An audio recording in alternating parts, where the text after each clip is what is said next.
ধনে ধন্যে পুষ্পে ভরা আমাদেরই বসুন্ধরা।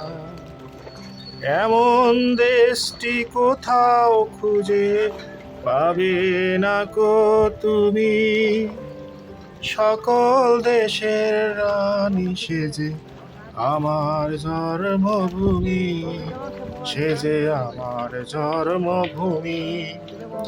বিধাতা যেন দুহাত ভরে দিয়েছেন আমাদেরকে। এমন সুন্দর প্রাকৃতিক দৃশ্য কেউ কি দেখেছেন? জীবনানন্দ দাশের মতো মনে হয়, বলতে ইচ্ছে করে আবার আসিব ফিরে ধানসিঁড়ি নদীর তীরে এই বাংলায়, হয়তো মানুষ নয় শঙ্খশীল শালিকের বেশে। বিধাতা আমাদেরকে দুহাত ভরে দিয়েছেন। এই প্রাকৃতিক সৌন্দর্য যেন বাংলাদেশেই সম্ভব। অপরূপ প্রাকৃতিক সৌন্দর্য, যত দেখি ততই ভালো লাগে। মন চায় বারবার দেখি, ফিরে আসি এ বাংলায়।